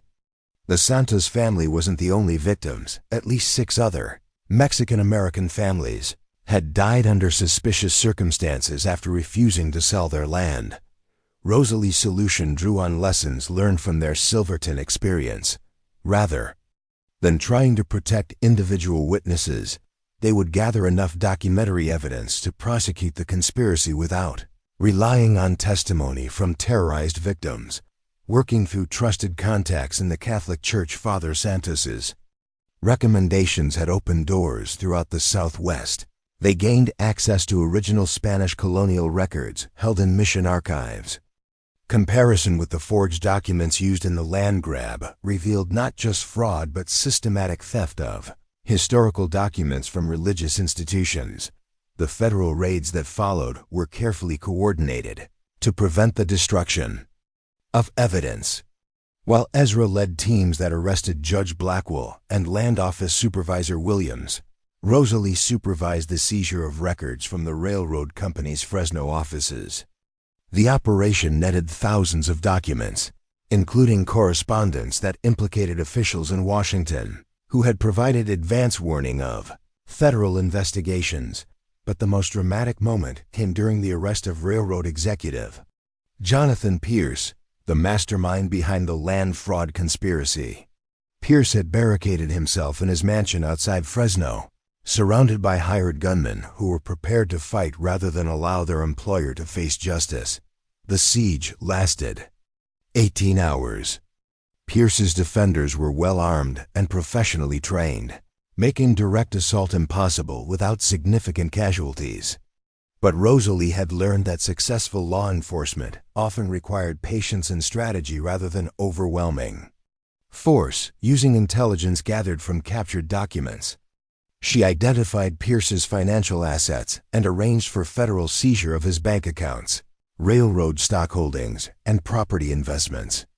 By dawn, Pierce faced the choice between surrender and financial ruin that would leave him unable to pay his defenders. "You've got 30 minutes to decide," Ezra called out through a speaking trumpet. "After that, your men stop getting paid and you face federal charges alone." Pierce's surrender came 28 minutes later, along with a confession that implicated railroad executives, federal officials, and territorial judges in a conspiracy that had stolen over 8 million acres of land across California and Nevada. The trials that followed made national headlines. Pierce received 30 years in federal prison. Judge Blackwell was sentenced to 25 years, and 17 other conspirators faced terms ranging from 5 to 15 years. More importantly, the stolen lands were returned to their rightful owners, with federal compensation provided for families who had suffered violence or economic loss. The California case established Rosalie and Ezra as the Justice Department's premier investigators for complex territorial corruption. Their success rate was unmatched. Their methods were studied by law enforcement agencies throughout the country, and their reputation made them valuable assets in the federal government's efforts to bring order to the expanding western frontier. But success brought new challenges. As their fame grew, so did the danger they faced from criminal organizations that viewed them as existential threats. 3 separate attempts were made on their lives during the California investigation, including a bombing that destroyed their hotel room while they were dining elsewhere. "We're becoming too visible," Ezra observed after the bombing incident. "These conspiracies are adapting to our methods, targeting us personally rather than just trying to hide their activities." Rosalie agreed, but she also saw opportunity in their growing notoriety. "Maybe it's time to change our approach. Instead of working undercover, we could use our reputation to pressure criminals into making mistakes." The strategy they developed revolutionized federal law enforcement in the territories. Rather than conducting secret investigations, they would announce their arrival and their intentions, then watch as criminal organizations destroyed themselves, trying to cover up activities that were already thoroughly documented. Their next case, a complex cattle rustling and political corruption scheme in Montana Territory, became a model for this new approach. They arrived in Helena with great fanfare, held public meetings to announce their investigation, and then simply waited as guilty officials and criminal associates fled the territory or turned against each other in desperate attempts to avoid prosecution. The Montana investigation concluded in just 6 weeks with 43 arrests and the recovery of over 50,000 head of stolen cattle.